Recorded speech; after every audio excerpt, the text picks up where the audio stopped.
Hey guys, welcome to your favorite late night sessions with your one and only, your favorite bean. Today we're going to be spilling the beans with my favorite dance crew, aka the Homeboys Zami. They are called. Yeah. Oh my god. Guys, Capital. What's up? What's up? Sanbona, what's good? Today we're spilling the beans with my favorite dance crew. Yes, I said my favorite. Don't dispute. Prology. Hi guys. You say this to all What's your up? dance What's crews up? that you interview? Favorite dance crew? Yeah, I mean, I did say a disclaimer. Don't dispute. So you're like, That's you neither accepting nor denying. No, you guys are my favorite crew. You know, you got a special corner in my heart. Anyway, Nice. moving along Okay. before we step on any toes. So tell us about Prodigy, guys. Who's Prodigy? When did you guys start?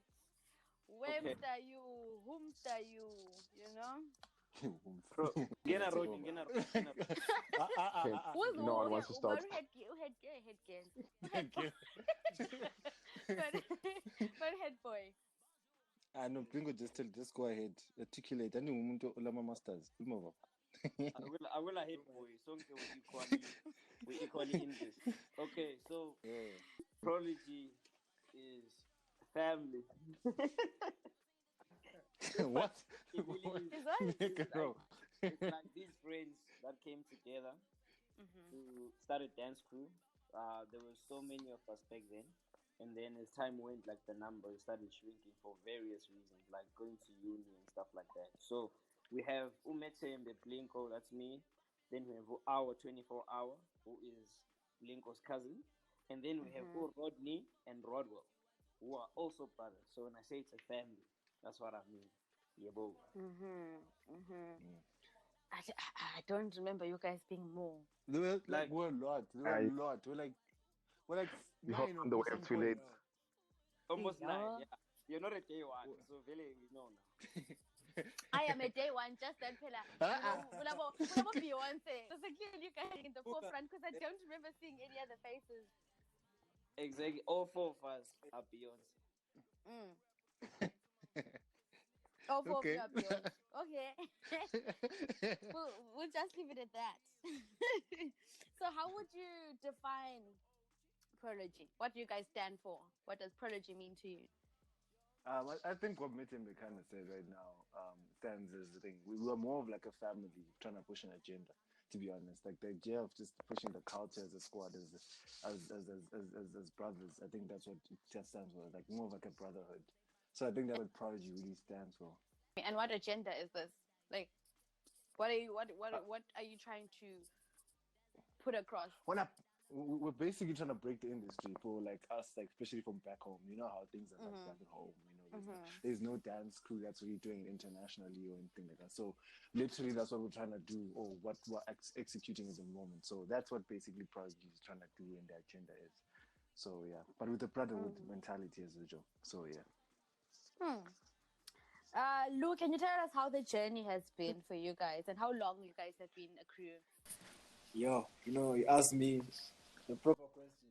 Like, probably the way it started, the way it is now. Like when we started, like I don't know how many barriers as Prology we've had to get to. Because when we started, we had to fight against teachers. Because like the Prology Dance Putra is a dance club, right? And our teachers are supportive, so we had to also pick up our boots and move on and teach us how to dance. Even when we used to dance against other crews in Zim, like we were always the guys who were outside. We were never in the dance circles per se, and we weren't the ones who were taught how to dance. We had to do everything by ourselves. Day of the African Child, same thing. We always go into these events, pushing our own grind. The thing that slowed us down was university when we came to SA and so forth. But eventually, we did pick ourselves up here and there, performing with Rouge, performing with ourselves here and there for some few universities and talent shows. But basically, that's what Prology has always been about. Just getting over adversity, going over barriers. Always people are always looking at us like, nah, you can do this shit. Like, if you know the amount of people now who came back to be like, yo, we didn't know that this shit was gonna blow up, compared to the amount of teachers and amount of headmaster meetings we had because of the Prology dance group, but we made it through. So I think that summarizes our whole journey, just busting through barriers, trying our best, always having our, when push comes to shove, it's always us, and we pull some move out. I mean, I've always known that our Rodney and yourself could dance, but I watched Mete learn how to dance and then become a sensation. It was lovely to watch. Mete, how was the journey for you? Okay, How wait. was the journey for you? Exposed. I don't understand how. Okay, maybe No. maybe it's because you came out of your shell. Maybe you've always known how to dance, and then you just came out of your shell. He came Came out of out. the closet. Okay. Maybe because only after the play did I know that you can dance. Before the play, I had no idea. Now you see the thing is, let me. So Maybe I don't know. definitely but also abantu at the time babengangithathi serious yabo. So if I would say something, it wouldn't slap as hard as it wouldn't slap as when somebody else says it, you know. Yeah. It was a rough high school. It was rough. It was tough. When people finally gave me the chance, and then Basebe Kangin things then away. Then we started rocking. And I want to give a shout out to, I'm forgetting his name, but he was Satsa Uchi on Facebook. Remember him? Sata Uchi. Yeah, he used to like do comedy stuff and all that. Oh, I think I remember. Did he also used to some. do like Snapchat things? Yeah. I remember. Yes, I remember, remember. him. After that guy posted me on his Facebook, that's when Gossipil and everyone else started looking insane. Aye. Mina, I saw you one-on-one dancing.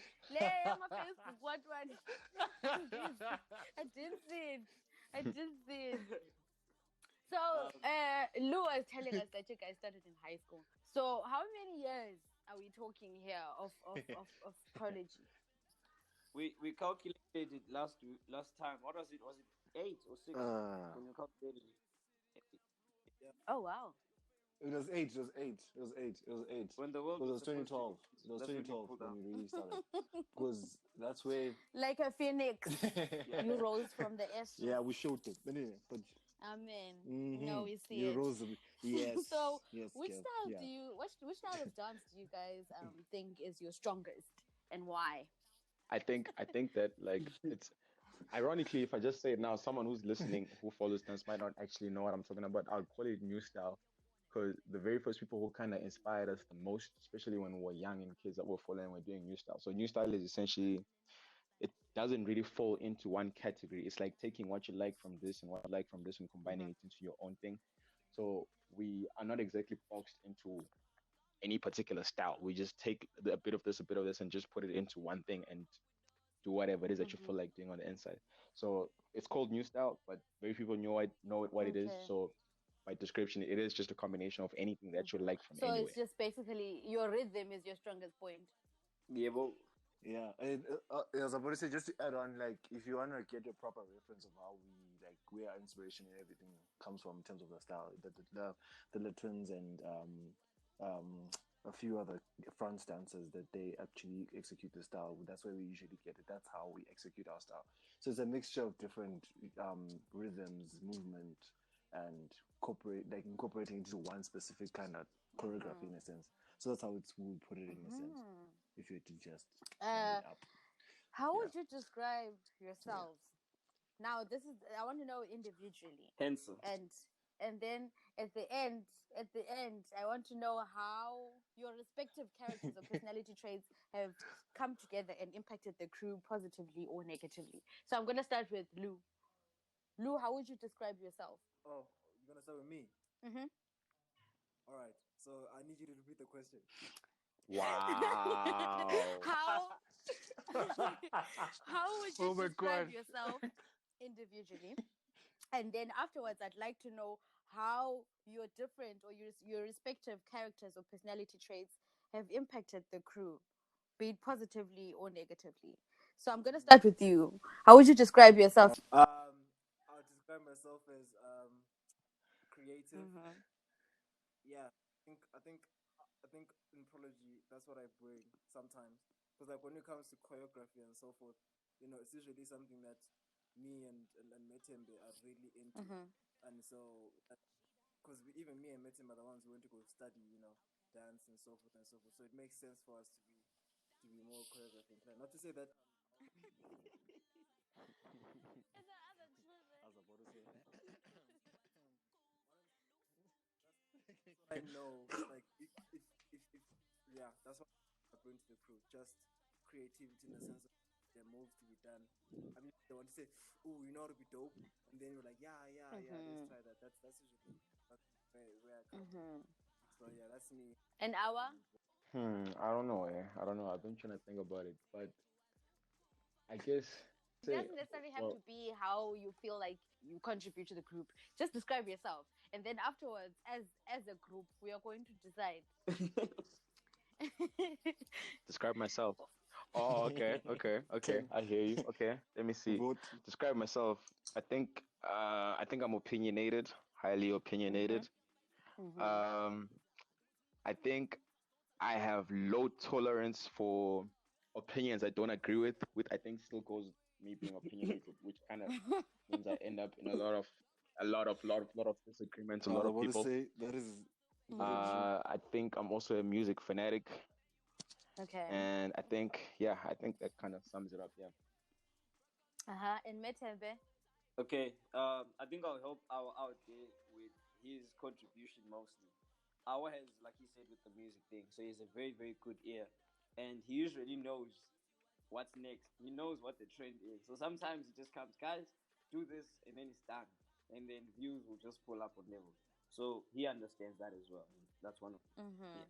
Then to describe myself, I think I'm resourceful. I think I'm passionate. Like Rodwell, I do believe I'm creative.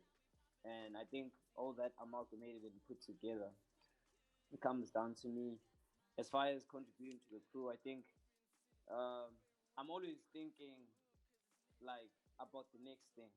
That's me. So I'm always out researching and trying to find the next thing or the next way that we can progress as a squad. I think that's the biggest contribution I bring. Yeah. And But if they don't agree, they Rodney. can let me know. This is a session. Nah, This nah, nah, is nah, nah. therapy, You guys. said some Time to facts. open up and Yeah. tell us how you feel about What's each really other. going Yes. All right, with me, I bring a sense of okay. One thing I know in the squad, I'm always scrutinizing most of the things that come through. Like whenever someone pitches an idea, or someone comes up with a concept, I'm the one person who's always thinking 2 steps ahead. Okay, how is this gonna look? How is this gonna coordinate? I'll go like with the crew and everything. So that's one thing I know I bring to the crew. And in terms of like our videography, our like how we push our stuff in social media and stuff like that. I work hand in hand with Metembe and Amake, but I usually oversee like how like the stuff we're pushing in terms of content and the stuff we put in terms of creativity and stuff like that. So that's one thing I know I kind of bring to the crew. Also including a bit of creativity here and there, but my strongest suit is the visual stuff. Let me just say the visual things you see like and stuff. So I feel yeah. like everyone's got an opportunity. So, To make a great art. so Lou, what do you think Rodney contributes to the crew? Oh, Rodney. There's a lot of No sibling bias, things about. please. No, I'm not even Hey, trying to be this bad. question. Tough times are lasting. What what Rodney said was true. Sometimes we'll be having an idea in this and that. Rodney really dials it down to how he knows how to look like because he studied, videography. He knows, like for instance, say we want to shoot a video. We don't ask anyone else anymore. Like me and Metem were always laughing. Rodney's like, "You guys are using me." Like, bruh, you know you're the gifted one when it comes. So, Yeah. like, yeah, that's what Ronnie does. Literally, when we're shooting a video, we are literally about to like the last video we shot. We'll be there waiting for the music to play. Ron will be the one setting up the camera, telling us where to go. When it gets edited, we're literally asking Rodney, "Can you drop me the edit?" So yeah, this is Rodney's department when it comes to the visual after the end product. What How we you get to visualize. see. yeah, he basically really edits that. But yeah, that's what Rodney contributes. Hi, alala. Siyabonga Rodney because you're guessing our eyes, our Yeah. chair. Yes, thank you very much. And then Rodney, what do you think Metembe is bringing to the crew? Personally, I think he brings the passion. There's no question about that. The passion and the The drive, he's verve. very right on that. Like the one person he's always crying, guys, we're not doing things, guys, we're not doing. I'm like, hey, bro, okay, we get it. Like he's so driven. Like it makes us feel like as if like the squad is not driven in itself. You get what I'm saying?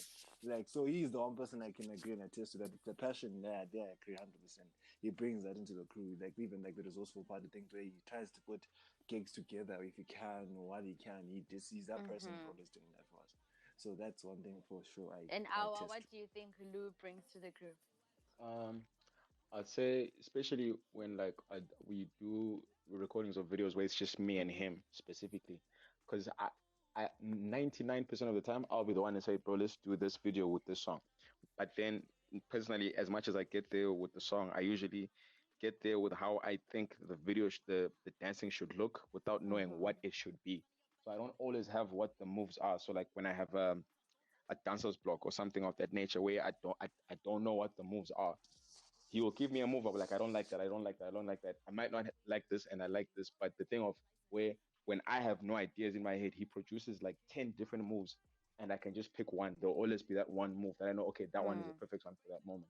But then I don't necessarily have enough ideas of what dance moves to do, but he always have a wide range where I can pick at least one I know is perfect for this. That's Nice. deep, And dog. and That's true. Metembe already told us That's about true. our. Yeah. You guys have been so cute, man. No one said anything negative. So there's nothing. No one's bringing any negative vibes. We're getting there. We're getting there. We are getting there. Where are the EPs? Where are the enemies of progress? I Brotherhood, want to know. brotherhood. So how did you guys keep motivated and fit as well, physically and mentally during the lockdown? Well, for me, and especially like with me and Medtember to be specific, we've been having calls. Like that's one thing for sure. We talk about dance, the drive, come up with concepts. We've been even having calls as a squad as well, where we talk about what we need to do and stuff like that. So we've been checking on each other here and there, to be honest. But more of like, to be honest, for me, how I keep myself in check is more how I talk to him about the passion and drive, because he's got that more than I can say for me personally. Like he's so driven that makes me feel like no, I need to put work out there.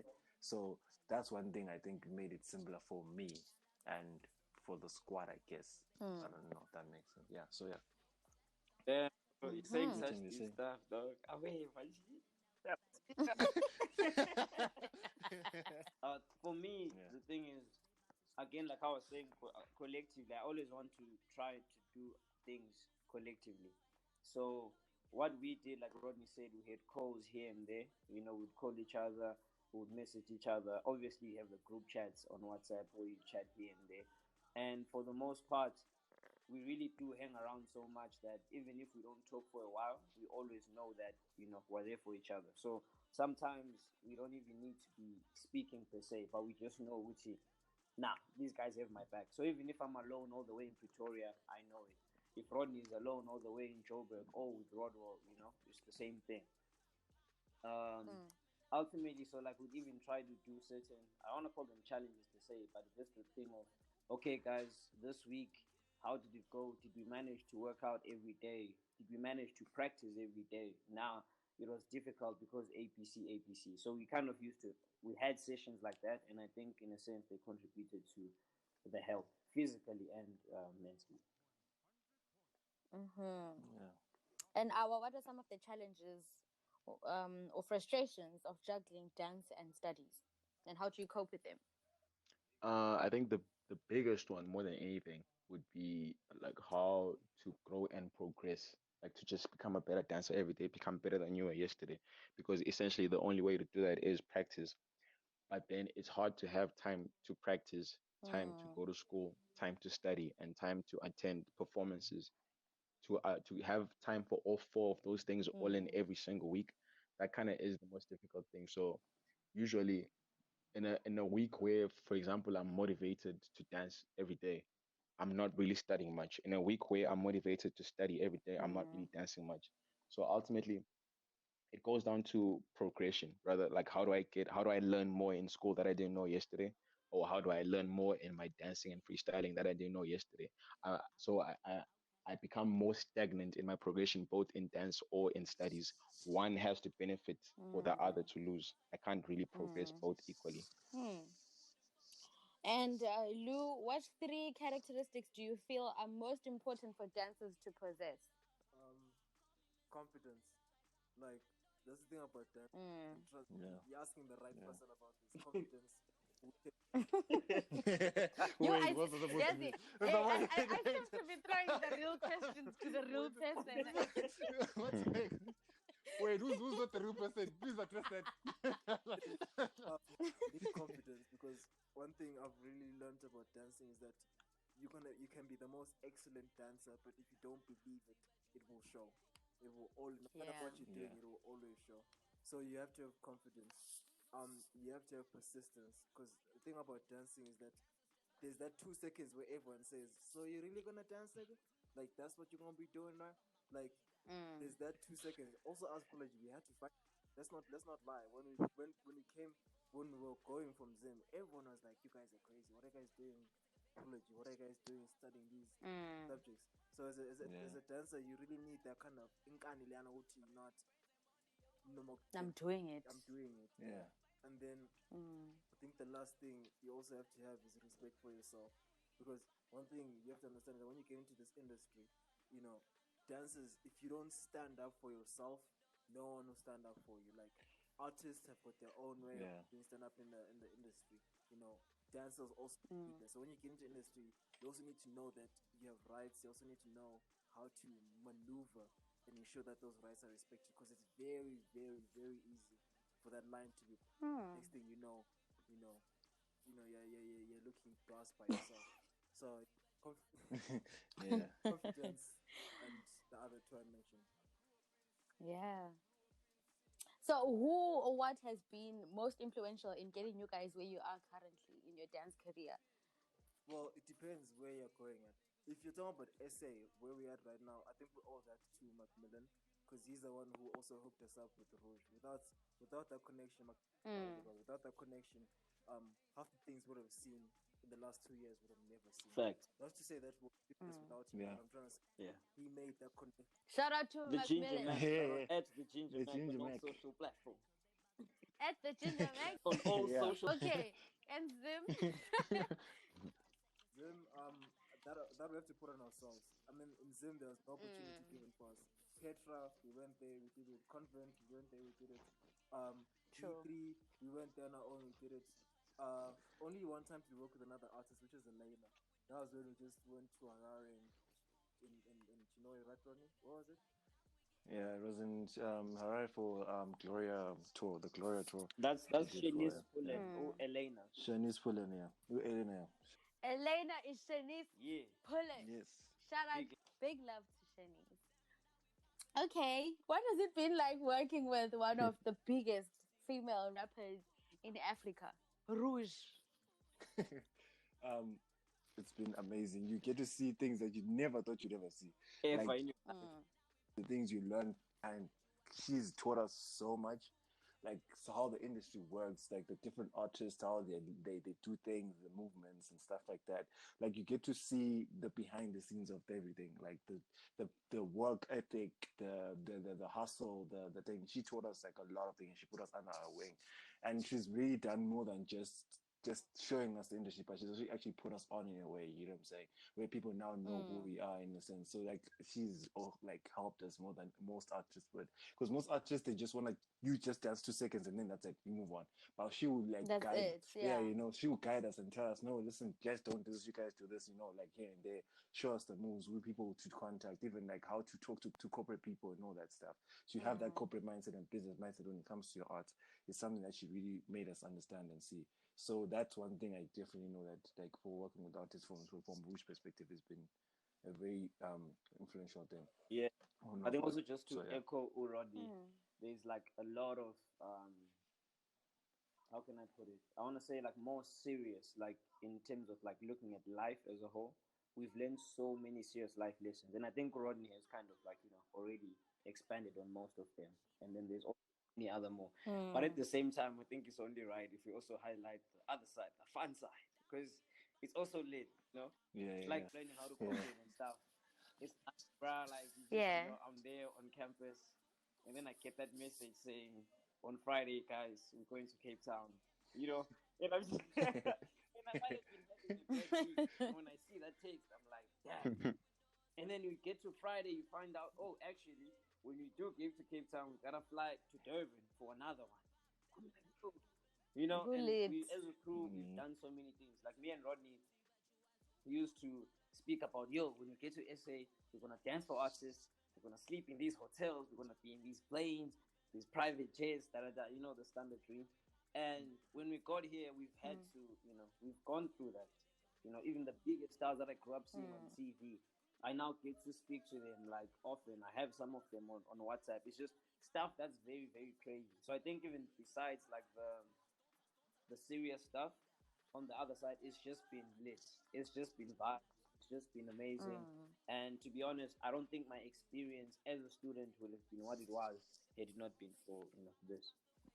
Even as a dancer as well, because like as I said, like most artists, they don't give like other dancers to get into that space where they experience a life with them. They just want you to just do your job and then that's it. But she took us under like a little brother in a sense, like we're in a part of a squad. Let's do everything together. Let's have fun. Like that's one thing that I can say, like what Milton was saying, like it's something that we really got to experience and, you know, get to talk about every single now and then. Yeah. So yeah. And I wouldn't. Sorry, just to. Nice. I don't want to drag it too long, but I wouldn't forgive myself if I didn't say this. Another thing that people don't know about Rouge is when you book her, you also have to book her dancers, which is us, right? That's to say, if you wanna book and you say you're gonna bring your own dancers, she will actually walk away from that deal. Like she's that type of person. Unless the whole crew is moving forward, then nothing is gonna happen. You know. Yeah. I mean, it's only right because you guys know her vibe. You guys have danced to her song. Like it's a family thing. Like how is it meant to work when you guys are separate? Yeah. But I was also saying that when you're in an environment like that as a dancer, that means you are in the limelight, so to speak, very, very often. You know, you get to see these other faces that you want to connect with at all these events so much that it's so easy for you now as a dancer to just plug yourself into other systems. You know, so that's also. So my question is, since do you now? So does that mean you officially dance for her? Because then, if you're now in the limelight, do you still have the opportunity to, if another artist says, "Yo, guys, I need you to do this for me," you still have the leeway to do that, or are you now her official dancers? Well, with that question, so when we started building, right, because we're just these dancers that just came in, we came together to say, let's just grow as a squad and make this entire thing the brand, right? So that you don't really have that much of a separation, and then we all move together as a unit. So as we go along as a unit, of course, we're going to back our brand, right? But here and there are opportunities that come in that we won't maybe be able to, you know, to pass on. So we'll just go and say, look, there's also this thing going on, and then we'll go and do it as well. But of course, if any clashes of interest in any way with that brand, then we'll have to, you know, to cut it down. To cut it down. Okay, now so moving away from dance, and I want to talk to you as young men in this era that we live in. So, Awa, how was your transition from boyhood to manhood? No, why are you laughing? How was your transition from boyhood to manhood? What do you wish you had known, and what do you want to share with those going through that transition? Is this like a give advice to exactly like from being a teenager into young adulthood, but then even before teenage, from being like a boy, like from you know. You get me? Like what lessons did you learn along the way? What things do you wish you knew back then that you know now, but are kind of like it would have been nice to know earlier, Yoda, you know? because our is like comes up with these esoteric. So as about to say, the person you're asking, the person you're asking is literally ask the right person. The right person, exactly. That time I'm panicking and you're already adding so much more pressure. by saying such. I guess transition from boyhood to manhood. I get well for starters. I am the youngest in my family, so being a boy and a young man has been part of my life from when I was a boy, even up to like now. You know, to some extent, I've always felt like I'm still young. And then on top of that, I had like sisters who really like spoiled me. You know, they treated me like a young boy for the longest of times. So when my sisters got to varsity, every time they Hey, come back, USA. they'll bring gifts for me, bring clothes for me, and stuff like that. And I never at any point had to really think of myself as an adult because everything was looked after for me. My sisters were always there for me, and coincidentally, when I came for first year for university, I came to the same university my Okay. sister was in. So that continued even when I came here. I was still, treated well and looked after. My sister was always there for me, calling me, do you need anything, that type of thing. And then I guess the first transition would be when she graduated and I was here alone. And the the very first thing was kind of like not just thinking about here and now. So even with my pocket money, both me and my sister would get pocket money, but I could use my pocket money unwisely, and she would be willing if I use too much to give me her money. So the first thing was obviously thinking about tomorrow. Like, yo, don't spend your money recklessly anymore. Like, think about tomorrow. Like, if you use your money now, what are you gonna do tomorrow? You don't have anyone to just throw money at you unnecessarily anymore. So I guess the first thing was thinking about tomorrow and not just thinking about the here and now. And I think that one really, really, really, really worked very well for me. Like it hit me instantly, and to the point that I realized that I was using way more money than I need to be using. Like the moment I started saving, I was saving up way more, getting the same amount of money, but the amount of money I was saving after was way more than I had been having before. And then also the other thing was the responsibility for like not just myself, but like my family in general, where I now get moments where I don't want to just use my pocket money for me. I think like when I'm about to go home, I'm like, yo, what would be nice to get for my mom? What would be nice to get for my dad? What would be nice to get for the household type of thing. So that one, no one taught me that. It just came naturally. I don't know how it just came naturally to just not think about myself, but also think about my family. And then this one kind of has been within me all my life, like loyalty to like people around me, like my surroundings, whether it be my friends, my family, my schoolmates, my classmates, anything of that nature. I always do my level best to be in everyone's good books. Like I never want to be in anyone's bad books. So, and I think that's important because when you're good to people, people are good to you. You know, you don't always have to only think about yourself and what benefits you, but it's also good to make every decision you make considering how it affects the next person and how good it will be for the next person. So yeah, it's those three things. First thing, it's thinking about tomorrow, not just here and now. Second thing is responsibility beyond just myself, but for my family as well. And the last thing, everyone in my surroundings must always have a good But not impression of me. but It's not just on like a people part of who I pleaser am. level, Rather, right? not on a people pleaser level. Rather, Uh, it be neutral, okay. but never negative. And Yeah. Yeah. the next question goes to Lou. How do you feel as a crew, as a group of young men? Can you challenge language and images that you see that perpetuate the rape culture? I feel as though, I just want to say this out loud. I feel as though this conversation about rape and so forth, um, it's a bit tricky when you start getting into the entertainment industry because some of the some of the things are contradicting. For instance, some girl will be like, "Yo, don't don't do this and that," and yet in the club they're popping booty to a guy singing, obscene shit about girls. You see my point? So that kind of gets confusing. But I just what I like about us as Prology is that especially with our link to someone like Rouge, that we've learned to respect women in a different light. Because even at the time we were talking and met him, I was like, you know what, we need to get a woman to be in our to help us with some of these kind of anything. So we of course are against it. We don't go out promoting this. We don't. I don't think any one of us is demeaning women. Not at any point. Even when we performed, we've never done anything with a woman on stage that would say we think any less of women or encourage rape culture. But like I said, the industry is very tough in the sense that when those conversations start, you'd be surprised how many people avoid them and how much how much you pay for having those conversations. You know what I mean? Like with Reason when he released one of these songs, about women and so forth and so forth. He was complaining in his next album saying that it wasn't received well because of the kind of taste, the kind of person the industry come. Start talking about money, start calling women bitches, start asking women to talk on camera. Like it's part of the business, and that's what's scary about rape culture and all that. So it's a very thin line in terms of who are you representing, what song are you dancing to, what's that song saying. But I can definitely say with Prology, we don't have that kind of problem. We've been working with Rouge from get go. Rouge's songs don't talk about pop and booty and rape culture. Nothing like that. We just dancing to even like when she swears, it's kind of a big thing that she's swearing. You know what I mean? Because we know that okay, like you guys don't even know Rouge. Rouge is like what's for this? Like she's like a good girl, like went to school. Parents made sure that her marks were on point. This and that. So when we enter the industry, we enter with that perception to say no.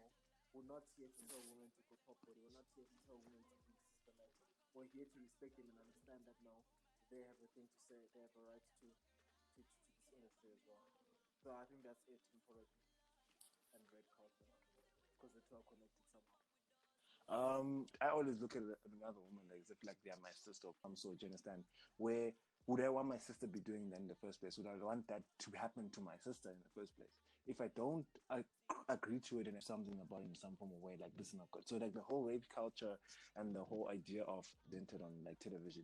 For me personally, it's a bit demeaning. I guess sometimes people just think it's just for the crowd and it's fun and it's not too serious. But people don't understand that the image is very powerful. What do you see on TV really changes the perception of how, let's say, the next generation sees women. It's not even about us. So that's why we even, like, as a squad, when we say, like, the way we look at Rouge, I look at Rouge as if like she's my own blood, like my own sister. So there's certain times when she's like, guys, should I get a tattoo? Should I do this? We're like, no, don't do it. Don't do it. Like we'll be that like the brother figure and try and make sure that she stays as pure as possible because we try and not promote that image and we know that she represents a certain kind of person to someone. So But then at the culture same time, sorry to just cut in there. At the same time, most of these cases, it's not about what your sister does. It's just about other people and their views or their beliefs or their lack of, humanity and respect for women. Sometimes it has nothing to do with your sister. So how do I agree with that. In your circles, break that narrative? How do you shut down that nonsense in your circles as young men? When you speak of it also in film terms, myself and Rodney as well, being film students, were quite familiar with film language and how it's used, whether it's in movies, series, music videos, right? And the concept of the male gaze. So to explain it, it's kind of like whenever you watch a movie, you're watching it from the male perspective gaze, of a male, right? When you're watching, for example, James Bond, how they reveal the woman to him there, it's very, it's driven in that direction. But now the thing is also, a lot of people come up watching this stuff. This is all that people end up knowing, right? And this is what they deem to be normal, which is very wrong, of course. And now the challenge for everyone, I guess, and for every man is to then say, okay, let me sit down, let me read more on this, let me try and understand this, let me see how far I can take this. You know what I'm saying? Because for the most part, we grew up thinking that this was okay and normal. But now I'm also seeing there's certain interviews where rappers in South Africa are even saying that, okay, no, we need to, start changing things. We need to stop mentioning this certain word. We need to stop promoting this certain lifestyle, etc., etc. So I think right now we're in a time of learning, and the best thing that anyone can do is just also partake and learn as much as I can, so that you can undo a lot of what was kind of programmed, so to speak.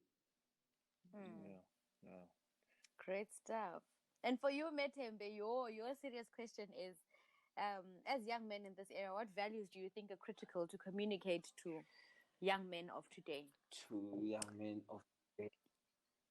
What do you feel like this generation really needs to get drilled in them and in order for them to be the good men that we need Get in off the social future? media. What Yo, values are really, Our, really, it's really crazy that critical you to say that, communicate bro. to them? Literally, before this meeting came, that's what I've been saying. Like, legit. I wanted to say, I don't know if I was going to be able to use that example because maybe you wanted a certain, like, esoteric, like, the hour type of answer. But I want anything that comes to no, your for sure. mind. But I'm not looking for any I'm mark saying, Gucci, scheme answers. it's for me. I've got a lot of theories in my head, right? I read a lot, so I'm now a nerd at this point in time. Like all I do is just read. I don't even open WhatsApp. I'm just reading, right? And I've realized that I'm questioning so many things, and I'm seeing wrongdoing that I would not have seen had I not, started reading. So by laying off of social media and just really trying to say, okay, let me actually start focusing. Let me see what's really happening, what's really real around me. I was saying to a friend the other day that look, if someone is writing a book, right? You write that book and then you go give it to someone to take it further, right? That person will probably read that book and be like, nah, this is garbage. I'm not gonna take this. That person probably gonna have to go rewrite, whether they do it once or three times, but finally it gets accepted. There's a certain screening process that happens. And then also that same person who takes that, he's gonna be screened as well. So you start to realize when you're reading books, you're getting information that is actually factual, that is in the real world, and it's not necessarily just social media. Whereas with social media, I could wake up today, and start a YouTube channel and start speaking facts that I know nothing about. And people tend to base their life on those things. But those things are not real. You understand what I'm saying? So I think people really just need to lay off social media, not completely, because obviously it has benefits, but for the most, yeah, don't get sucked Or minimize into your it. use. Yeah, don't get sucked into Like, it don't so be much. stuck on your Like you wake phone. up in the morning, jiggy, jiggy, you see someone is on a private jet. Now you're miserable. You just woke up. Usandukuvuka, sukhalela, Exactly. Can I add on to what Metin was saying there? It's like on our end, especially when you go into the industry, you really see what actually is the value of social media, and if it's used properly, and you also see what kind of trap it puts you in if you use it wrong. Like it's very easy to lie, very easy to lie as a celebrity, especially when you're in the industry. People are paying to put you to look good in something, so it's so easy to appropriate that and put that as your life or a translation of your life and a translation of your work life. And so now it thinks that you're bottle popping and you're living life, and yet some of these people, their lives are tense.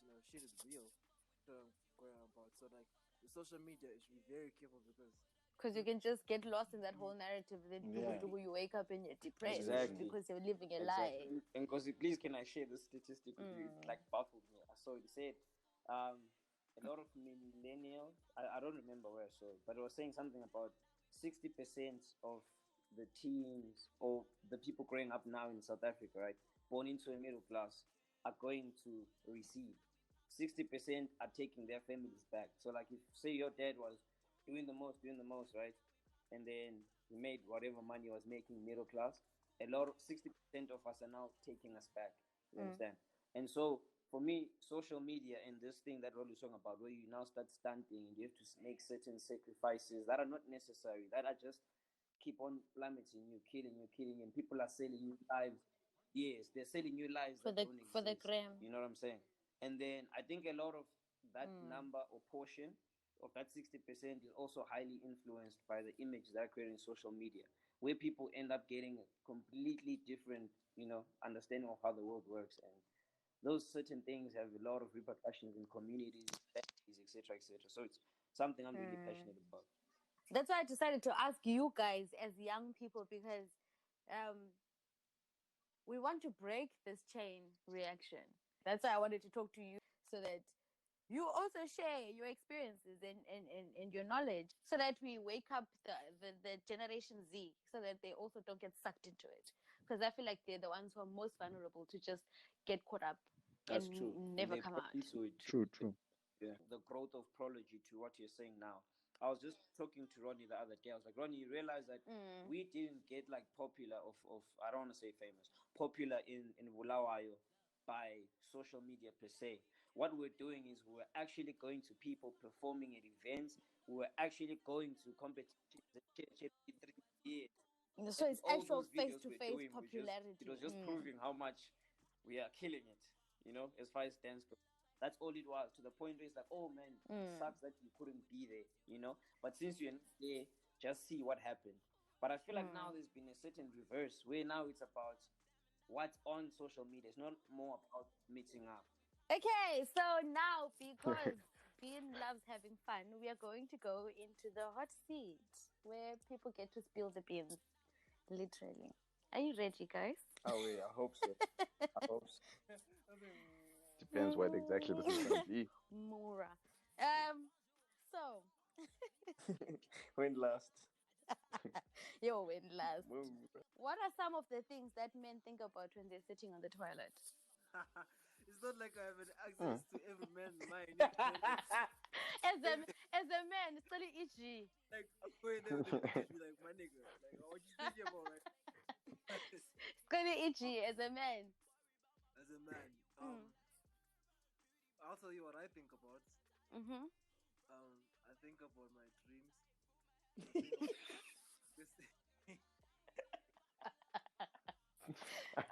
Okay. I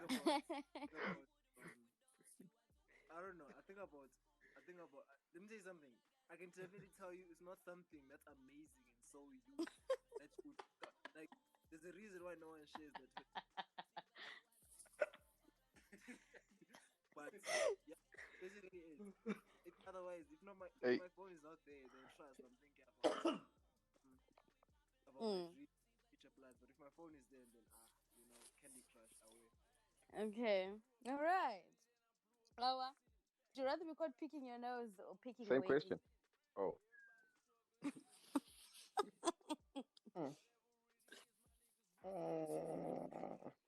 Ish.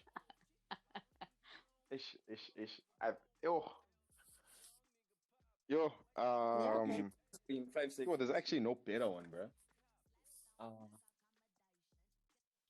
I guess my But a wedge is my nose. picking your nose. Why not a wedge? Same thing.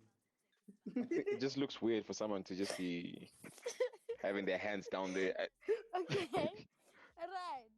Rodney, what's the most childish thing that you still do?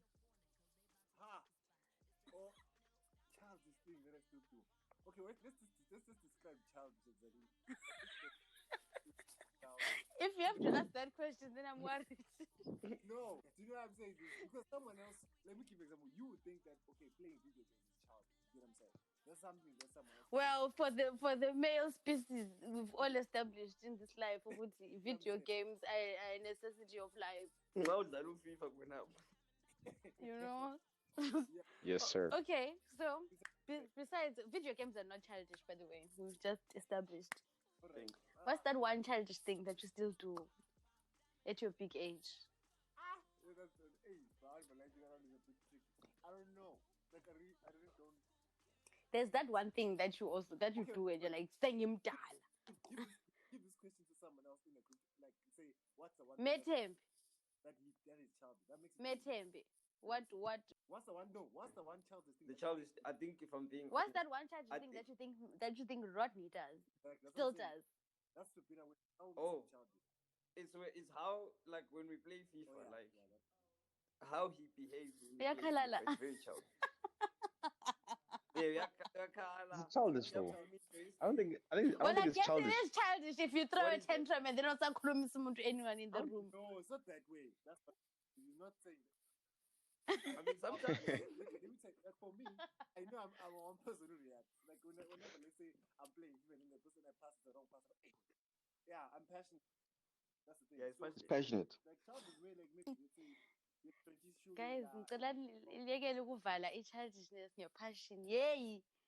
If someone gets mad at you for FIFA and is not talking to you for 2 hours, you're passionate. Yeah, but like that. Sorry, I'm told I didn't know he's passionate. Ah. I think I gave you the answer, then you guys like that, because I will still talk to the guys as if nothing happened. Okay. It's not like I won't. After that. In that moment, I'll be crashing up on the situation. But to me, you know what I'm saying? So I don't think that's childish. I think something that's like like as I said, trigger. Like, that's another thing of like you used to do it. Like why is to you know that's that level. So something you need Okay. that level. Metembe, please can you describe in 3 words what your crush looks like? My crush. She has a fire dress sense. So like, yeah, the fashion sense is lit, right? I'm taller than her, which is tough because your boy is not there like that. But then the thing, I think she is attractive.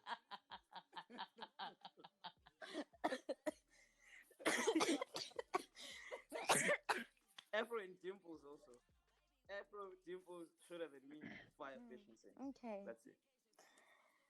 I'm not giving you the rapid fire. Okay, we get it. If your parents hated your girlfriend, would you dump her? This is for the group. Nah. What Girlfriend? happens Nope. then? Is it girlfriend? Girlfriend. Girlfriend, or are we gonna get Girlfriend. married? Different Girlfriend. conversation. That's a good question. Not fiance, not Well, no. Girlfriend. Yeah, Oh, girlfriend. I won't break up. We'll just be low key. To be honest, no, I wouldn't change because my parents, where they right now, they're too far from me but to have such a actually, huge impact in my decisions. To be like, okay, we want you to be with this person. They won't be with me when I'm now, needing them in other regards of the relationship. That's nothing to do. Yeah.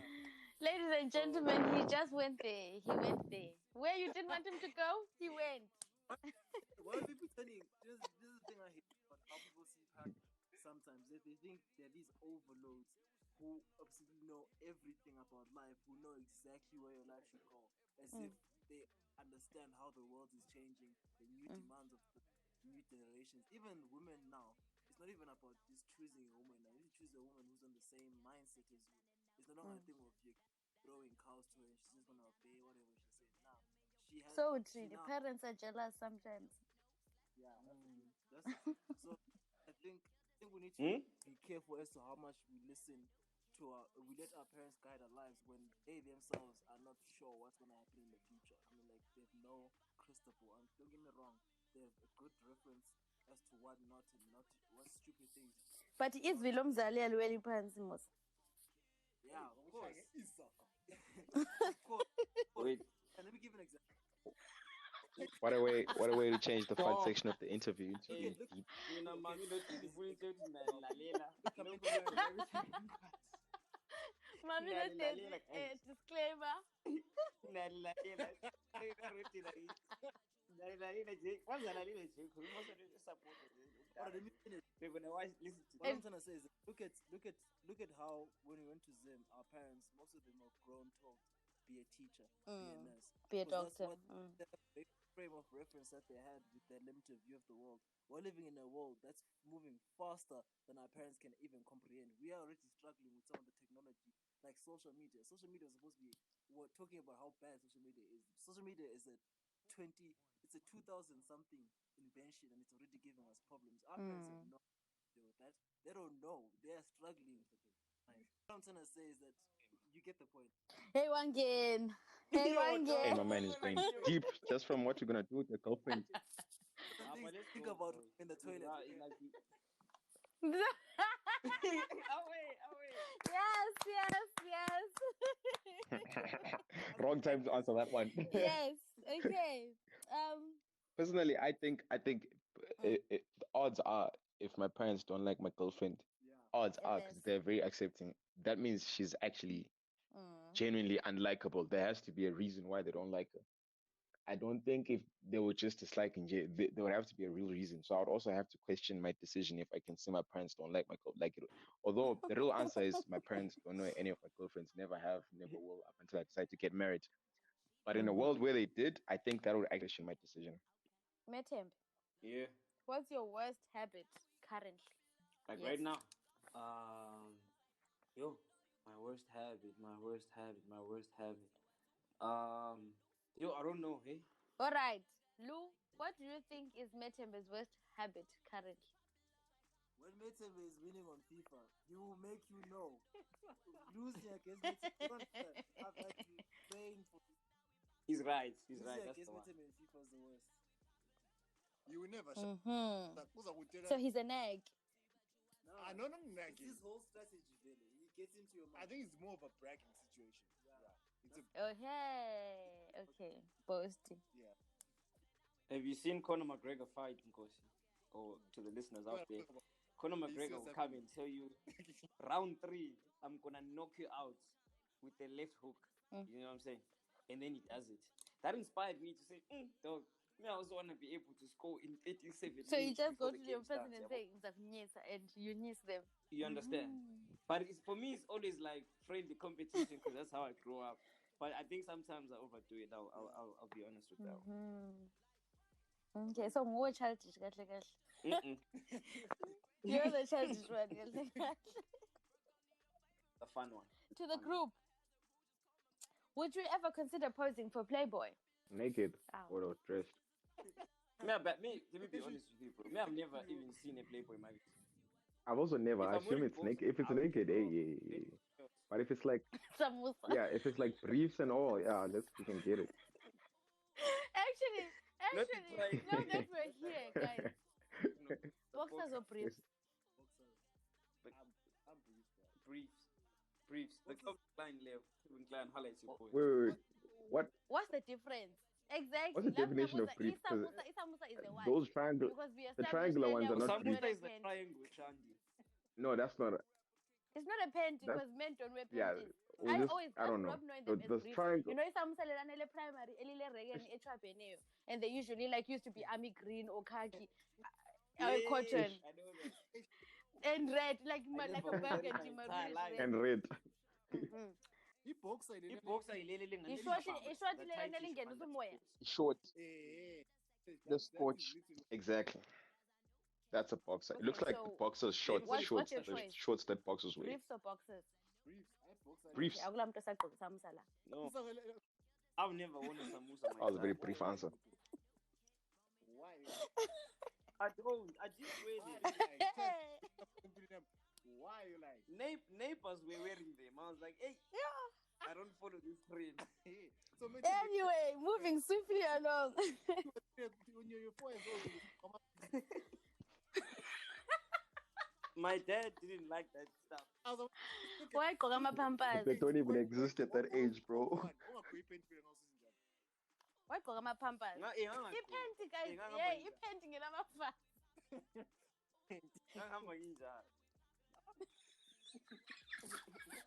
I'm weak at iphenti. The way because Billy keeps saying painting, like it's like Guys, when would you feel okay if someone said ugqoka iphenti ezindoda? But if you think about it, we only made it a feminine thing when we grew up. As kids, panty was a panty for everyone. Kogili paint, no kogili paint, watchili paint. No one ever said watchili brief. No kogili brief. this word comes It's only when we grew up we were like, aye. right? Anjambona nangu sengena deep. Liyambona? Usengena deep liyambona se-explain ukuthi uphent uvela ngaphi original. Some of us are doing masters. Yo, why drop your Mastercard? Yo. So, if you found a briefcase full of money on the street, would you keep it? Yes, no questions asked. Mina, if it's a briefcase, no. But if it's singles, Nah. A briefcase, why not? I'm being honest. A briefcase is too. It's too coincidental to be an accident. Really, nah, it's too much. Like the odds. Yeah, I'll take it. I will take it. Imile yodwa is umuntu omnyama. A briefcase yemali uyithini? You keep on asking me again and again. I'll give you this. Because I really want you. I really want you to read. I said what I said, nigga. No, I'll pick up the money. I'll take it. I'll take the money. Are you really sure? Why not? Abati no, why not? Nah, personally, Abati no. yes, why? Definitely not. There's actually multiple reasons. On my side, there's multiple reasons. Firstly, I've actually been in Joburg and a dude in front of me dropped a big stack of money. Like you could tell with the imalile in Ning right in front of me. Intentionally. I want to do with some aboma and I just missed it. I think and there was someone right behind him following. So I think it's like a trap to put you down or something and then they come and mug you. I missed it. That's the first thing. Second thing, with a briefcase, I feel like a briefcase full of money, if it is genuine and not just left as a trap or whatever, that's someone who that's his life savings. You know what I'm saying? That's like a lot of money that someone worked for. So for me to just take it in jail, I would imagine it. Yeah, it wouldn't work. And then also, hey, I want to buy a lawyer punch a lot of that. And just be picking up things. And just be picking up things. Okay, what if? Because we travel a lot now. So let's say we're now at that point now where we're traveling, like globally. I'm pretty sure with America, no one is going to lawyer me.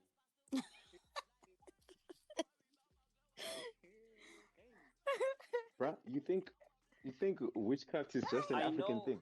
I know. Have you not watched Harry Potter? But at the same time, I said what I said. I have my reasons, and I know each of you guys also know what these reasons are. But if you look at the percentage of how much witchcraft or witchcraft practice is done here versus that side, it's more this side. That's why I'm saying, me, a person that I think even in the line of work that I'm in, really celebrities are lawyer. Hey, but also wait. Okay, never mind. I don't know. So you're saying that it depends on your circumstance or the environment. Because if let's say the same amount of money was there in America, you still No. That's what Metembe said. Mina, I said I'm not taking this briefcase. I said that. That's my standpoint. Okay. But because you guys are bringing this lawyering chat and saying Rotel was a lawyer, I'm now saying, but wait, what if it's not a place of lawyer corner? Then you must take it, most. So what are you? Okay. Okay. Because I feel like you're saying. Because that is because the biggest main reason is witchcraft. That's all because Billy is bringing. I mean, I didn't bring anything to the table. I need to rethink, but my still doing my nida like ngakhohlwa sisonke i-briefcase. Ayinavele ukuyidla hey. Hayi phela Mina angibambi athi nguya ungithengile. What? Because me, I want like me. I said, "Bele bouncy, ibhadala ngithinta imali ngiyiwe kuphela." Yes. I'm here for the enjoyment. And ophethe imali nguwe. As long as you know ukuthi 20 lawe yaphakathi. Exactly. Just say I'm coming to take you. It says hamba sambe. Manje every single time now and again money just to be selfish. Then you won't ask. Okay, the last question is: what was the strangest punishment your parents ever gave you? Yo, there's so many, bro. Can I say this one? There's a time at home, yes. right? We used to live like a TV light here, you know. So my dad used to always get the TV. And I'm like, I will switch it off, switch it off. You know, when you're a kid, you're not really paying attention to the TV. You just leave the room, you go to the kitchen, you get what you do, and come back. One day we go to school. When we come back from school, I switch on the TV. TV is working, everything's working, but the decoder is not connected to the dish. I'm like, what's happening? Discover that my dad took the card, the card that gets inside the dish. Yeah, that card. He took it. And that was the punishment. And we didn't have TV. We didn't have TV for 2 years. Yeah, I'm funny. That's tough. That's sad. ZPC is punishment. That's tough. Like, I will never forget that. That's the weirdest punishment my parents ever. Yeah. Well, 2 weeks now you're suffering for not just pressing a button. Yeah. I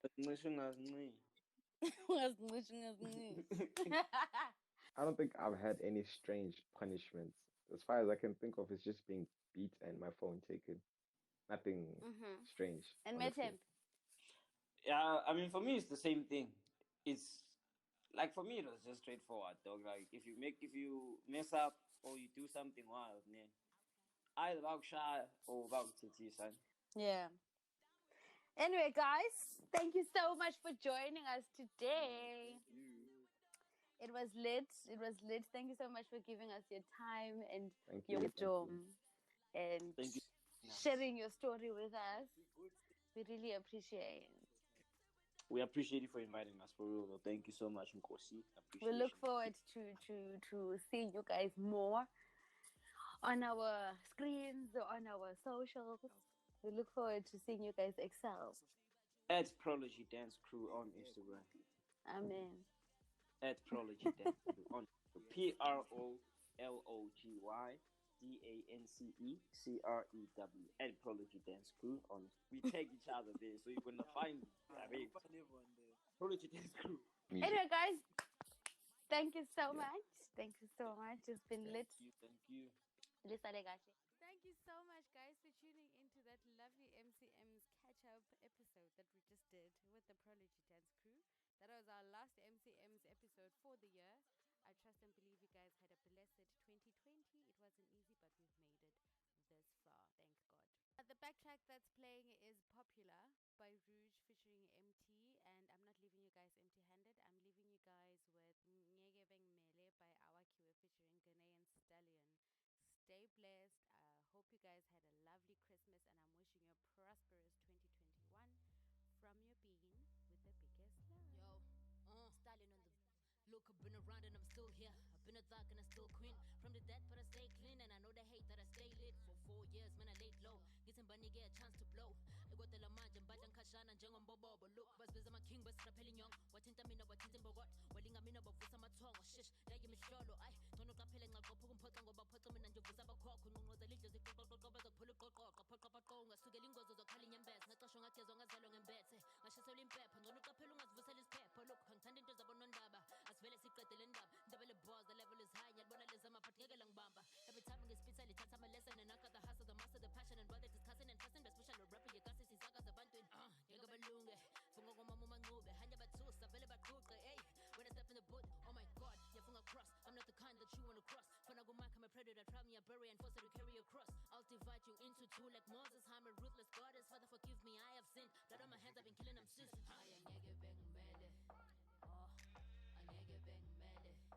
Haya ngeke bengimele shit usebancane nyalikhuza vele ngeke bengimele ngeke bengimele no hayibo haya ngeke bengimele no hayibo haya ngeke bengimele no hayibo usebancane nyalikhuza vele ngeke bengimele ubona ku rap ithoma nqobo umrapha nyaqhobo uqhabe gazi uqobo yiminqo debele qho isilungu ngikhuluma qho ngiqoqwa zomrapha beqansa amaqaqa ngiphethe le flow ke babo kusirhaqa ngiqanda ukuqansa begaqa ndiguqela iphetha bongoqa abaqamula isiphapha sangoma sengoma phula amathamba bathi basik bagula amakhanda every time I flow while blood on the flow isela with jealous ibona ngomob kanti benzani nomrapper basibiza amaqueen ingekho uvela ku-mic ameda met the top ngihlezi ngedwa your rapping is comedy rappers I'm mumbling hit I'm a veteran double rapper ngifuna bo awa bokhona la melanin hype abafana le ngabo ngangimelayini rap lessons